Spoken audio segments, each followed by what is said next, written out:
Life is not gonna get easier. You're gonna lose your mother. You're gonna lose your father. People are also gonna hurt you even though you don't even know what you did wrong. Things like this are going to happen in this lifetime. To wait for better times to come where the world will be completely in peace and you can walk peacefully over the street, never having the fear that somebody's gonna come and do something to you. It's not gonna happen. The world is just the way as it is. If we don't create the better times, nothing's gonna happen. Once the cup is empty, now it can be filled up again. I realize you go higher, you go even more alone. Because nobody is willing anymore to invest their energy in going higher. How does somebody become lost? I think it's never correct to generalize in a way. Because like I initially also said before, you never know where the people are coming from and through what type of circumstances and situations they already went through. So there might be a lot of variables which ultimately lead to the fact why you maybe have been on the path already. But something happened in between, some obstacles showed up that make you stagnate, that make you sometimes lose the path. It has been quite a privilege being able to grow up in two quite different ways of life. I was born in Germany and at the same time had the chance to learn more about an ancient art coming from the Shaolin Temple. When you grow up in an Asian family, it is quite common that firstly, you don't argue with your father, and secondly, you either become medical doctor, engineer, or lawyer, elsewise your parents will be very unhappy.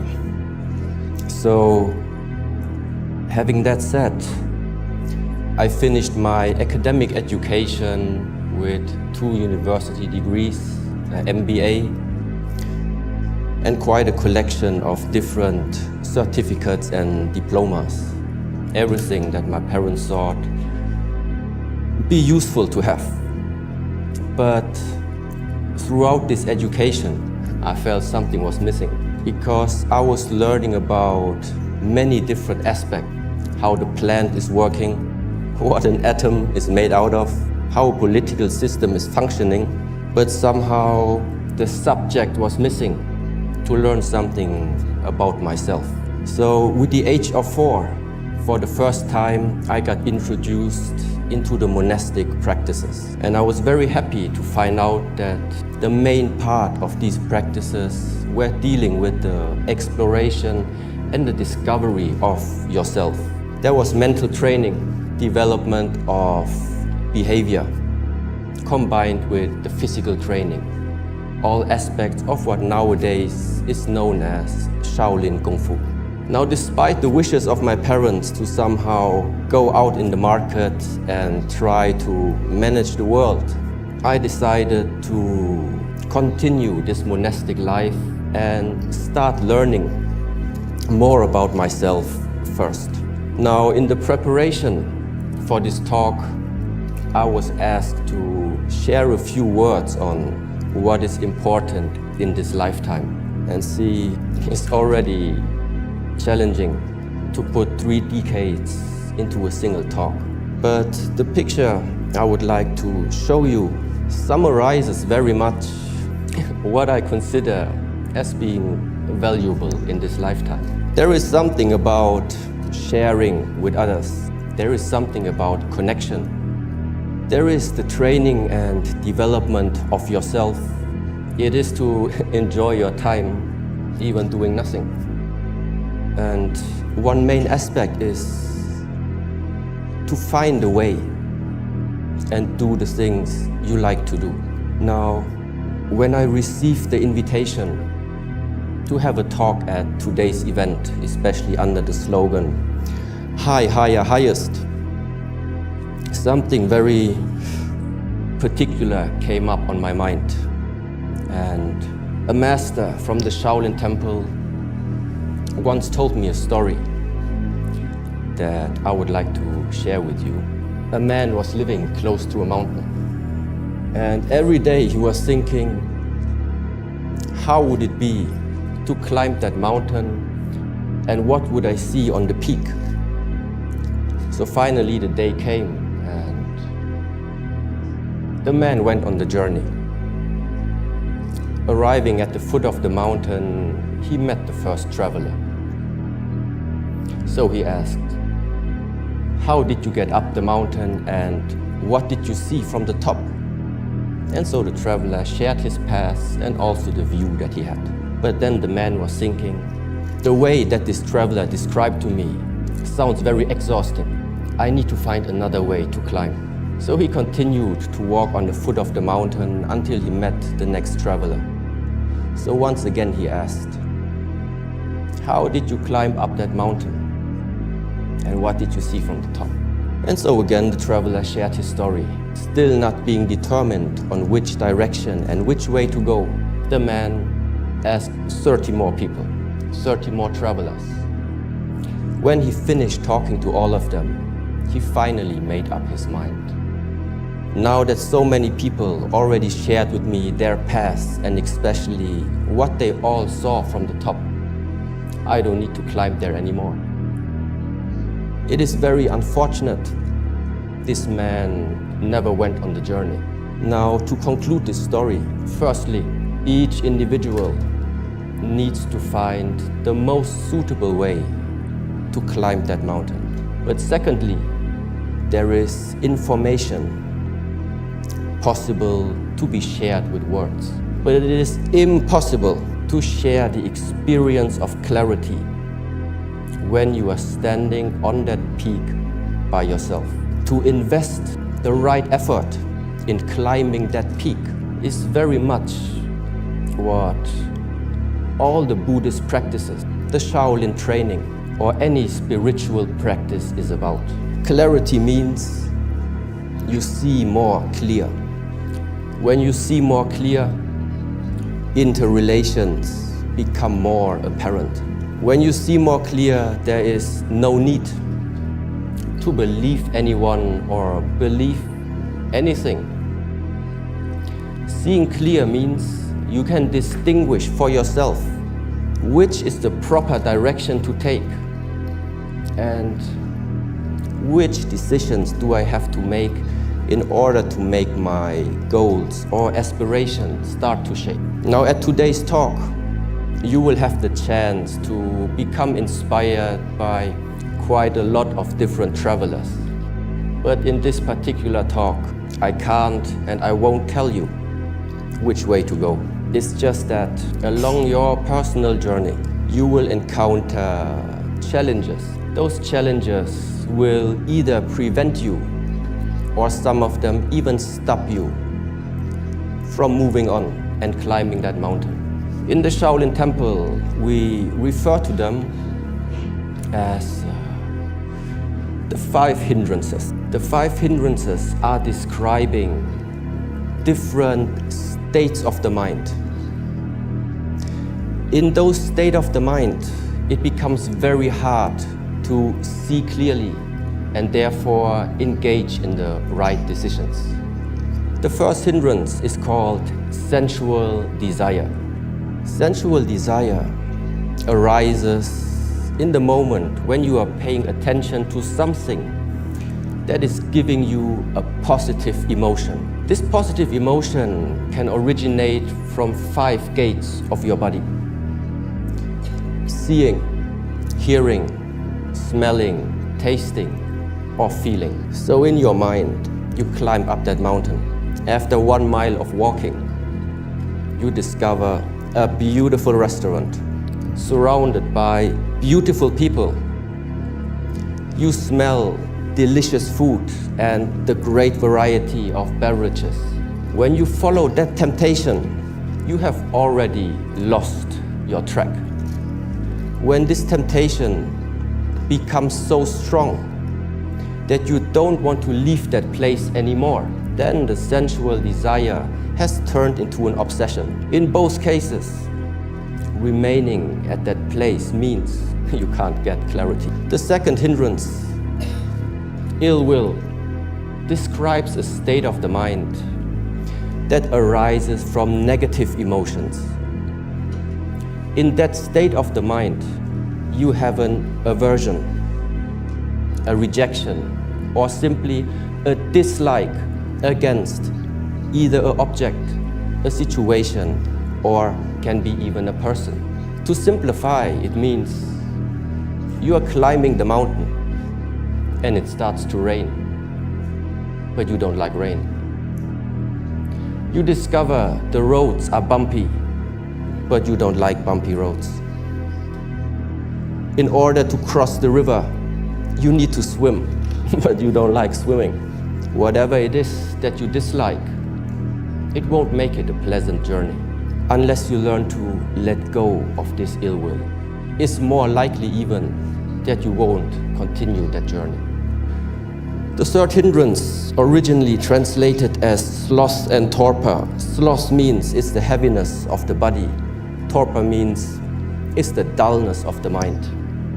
It is characterized by sleepiness, non-motivation, lack of energy, and oftentimes can manifest itself in a state of depression.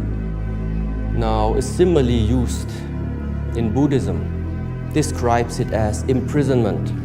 You find yourself locked in a cell. It becomes very hard to make any type of mental or physical effort. So, in order to continue your path, there is only one option left. You need to find a way to get out from that hole, from that cell. Now, the fourth hindrance is called restlessness. It is the state of an unsettled mind. Unsettled mind means your mind cannot settle. Settle where? Settle in the present moment. An unsettled mind either is worrying about the future or traveling into the past and rejecting, judging about an event that happened into your past. A simile used here is the monkey mind, constantly jumping from one branch to another, unable to stay for a too long time at the present moment. The problem is there is no time to see clearly anymore. Now, the last of the 5 hindrances is called skeptical doubt and is very closely related to a state of mind which is based on indecisiveness. It is very easy in that state of mind getting lost in thoughts. Can I do this? Is this the right path? What will the others say? What if this? What if that? The mind cannot synchronize with your own actions anymore. And the result is that you are getting disconnected with the goals and aspirations that once you have set to yourself. When the way is filled with too much doubts, more often you will stop instead of moving on. That we know the 5 hindrances now. What are we going to do about them? You need to align and structure your life in such a way to prevent those hindrances from arising. If you are not successful, you need to use techniques in order to remove them. Each of these hindrances is placing a dark cloud on your mind or on the way of your climb. Simply remember one thing, just let it rain. This is a 4-step method to help you removing those hindrances. The first step is recognize in what state of the mind you are finding yourself in. Afterwards, learn to accept, acknowledge, and allow the situation or a person to be the way how it is, to be the way how they are. Investigate your emotional and mental state and ask questions. Why did it come up? What is going to be the consequence if I remain in that state? And ultimately, non-identification means It is the practice. I am not the body. I am not the mind. I am not my emotion. It's just that I can see all these three aspects about me.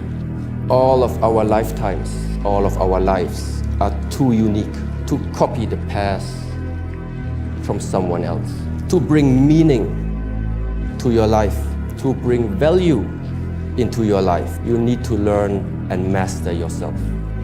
And don't let the hindrances stop you. If any of you chooses to climb that path to clarity, I will be very happy to meet you at the peak. The easy answer would right now be learn how to meditate, okay? But to really bring it into perspective right now. Overthinking is either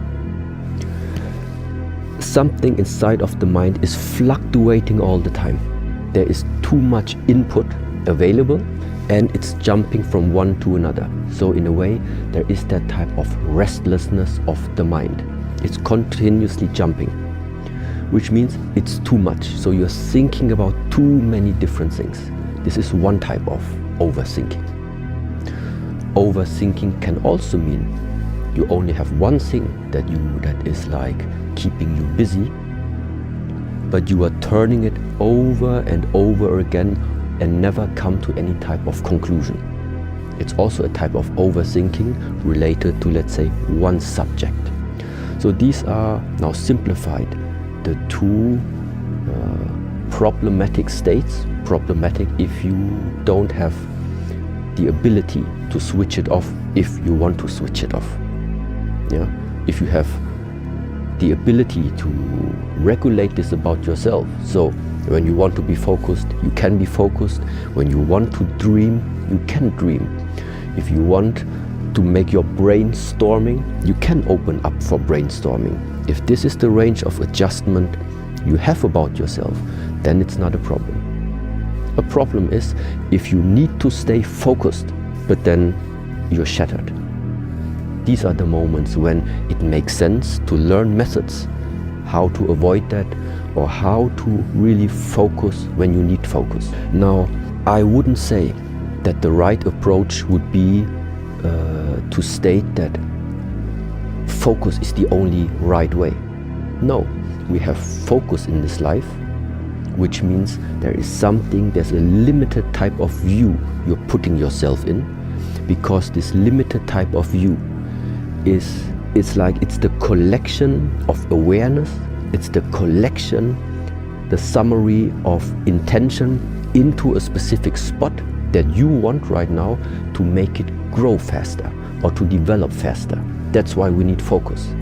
That all the energy is bundled into that one focus point. So you want to push something forward, you need focus.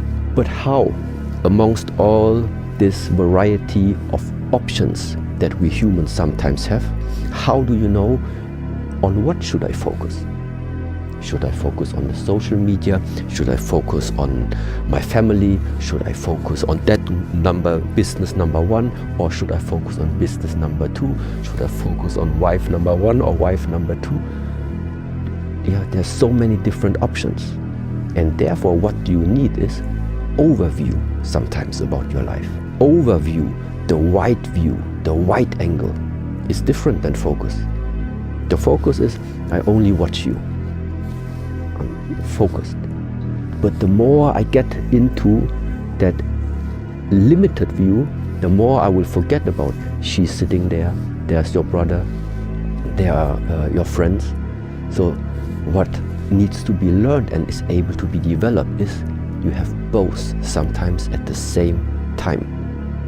I know who is sitting where, but at the same time I'll also know in which direction I'm pointing my words to. So that means on the one side there is something open at this moment in time, but at the same time also you have something focused. And to have and learn the ability to access this, let's say with your mind, to train your mind that he is always like in this category, because it's like you're driving the car. Of course it matters what you're doing in regards to the steering, So it's like the direct focused interaction, yeah, but only in interplay with all the other drivers on the street. So what is now more important, to focus on the others or to focus on your driving? Both of it at the same time. Only this focus and the openness at the same time. This is what means yin and yang cannot be separated. But in order to get there, sometimes it's necessary to individually, separately practice, okay, this now is a focused state, and this one right now is an open state. Yeah? To be very clear and be able to distinguish for yourself. Okay, this is the focus, it feels like this. This is the open, it feels like that. And now comes the magic about it, how to combine both into the same time. Yes, and this is something everybody will need to figure out. This is when the magic happens and you are stopping from the separation of either that or that into it's both of it at the same time. And now in regards to this overthinking, so what is it that people, for example, are able to practice? There I can suggest, for example, you are choosing one object, which can be in a lot of cases an object that we call that is your meditation object. It can be the breath, for example. So instead of following up what comes into your mind, which means if you have too many thoughts, we turn it around. You are deciding what you are going to put onto your mind for the next 5 minutes. Whatever it is, whatever you choose, this is your so-called meditation object. So that means I am telling myself, okay, for the next 5 minutes, I am going to only place my attention, my mind, on the breath. So I feel how the breath enters into my body, and I also feel how it is coming out of my body. This is when you use the breath, for example. Yeah. Other people, if they find it too hard still, you can use this type of movement. So what is your meditation object is now, let's say, the movement. It's the movement itself, the up movement, the down movement. But the focus is there. So this is a way of what we call mindful. You are mindful of what you do. Your mind is full of something. Yeah, full of what? Full of what you have put into it. That's why then you call it mindful practice. I know exactly where I put my hands. I make it slow. It doesn't really matter what type of movement it is. It is only as long as I do it, I know what I do. So I don't leave, let's say, these movements right now to coincidence. No, you learn for 2 minutes, 3 minutes to take something in full responsibility and awareness of what you are able to concentrate on. And this is a so-called, we sometimes also call them mind exercising or mind development practices. Because it's not about the movement itself.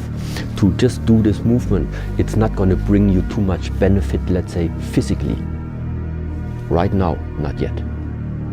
But this is, this slow movement and all of that, that is there for you to first of all learn to focus the mind. Learn to focus the mind. This is number one. And afterwards, after you realize, okay, actually right now, I can feel that in the moment where I start to have conversations with people, you know when you are present or not. Yeah, you are starting to feel that, okay, now my awareness is not with you, it's gone. No? And then you feel what is the difference between now I'm mindful, now I'm not mindful. Because this ability to distinguish is therefore so essential. Because if there is something that we humans can do about our life, then It can only be done while you are mindful. If you don't know you have a problem, you can't solve it, and that's it. So the whole point of why is there so much this emphasis on mindfulness? Yeah, why should I know what I do? Because if you don't know what you do, your life is a coincidence, and that's not what it's supposed to be. It is supposed to be what you put onto your mind, what you want to see yourself, the way how you want to see yourself, what you want to achieve in this lifetime.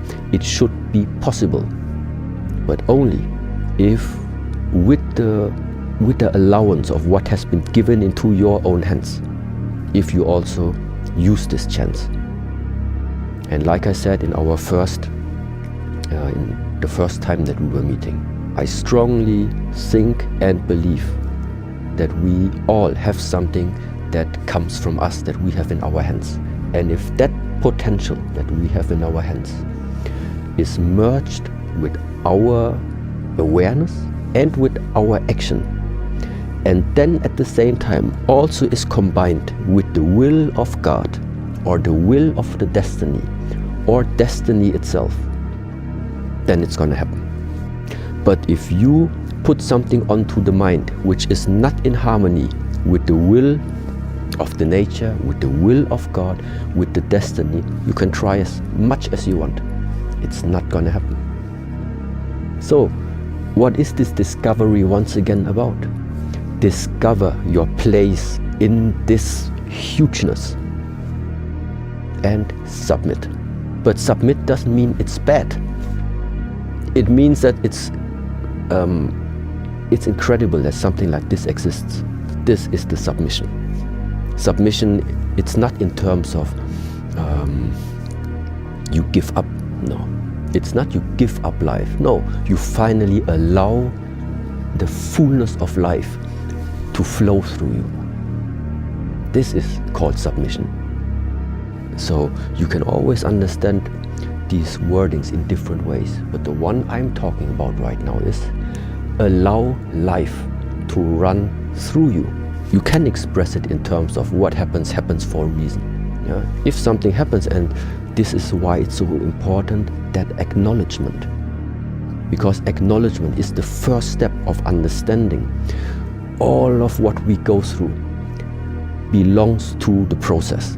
And what is this process? For example, everybody, every human in this world, I think, is going to different stages of challenges, let's call them like this. These challenges can be, for example, let's just take one, loss, losing something. There was a time when we all were still small child, and when somebody took something away from you, maybe some of us were already crying, because already very young you felt what losing means, to lose something that actually you like.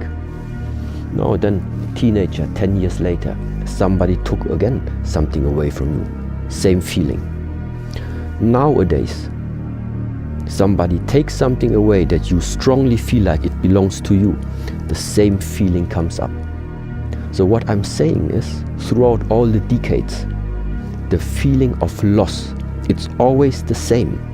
The situations, the circumstances, they change. Why that feeling comes up. But the point is, it's the same. The feeling of loss is the feeling of loss. If you're angry about your car gets scratched, or you're angry about you lost something, or you're angry about somebody took something from you, the angriness is also the same. If you're jealous, you're jealous. There are not 50 different types of jealousy. There are 50 different reasons why you become jealous. But the jealousy is the same. The angriness is the same. The loss is the same. The hate is the same. The joy is the same. The happiness, it's the same. And so what I think is happening is that each human being is confronted with loss. And now the question is, how are you individually dealing with that now? And as long as you have not found a solution to deal with loss, losing, is going to be part of the challenges you will face over and over and over again. Once you have managed and found a solution in regards to loss, there will be things coming up that make you angry, because the next challenge is overcome angriness. Small things make you angry, big things make you angry. It's always the same angriness until you found a solution. No, the anger cannot manage me. It must be the other way around. Anger solved. Then comes the next one. Question of life and death, of fear. Until you have solved the answer for yourself, how to deal with fear.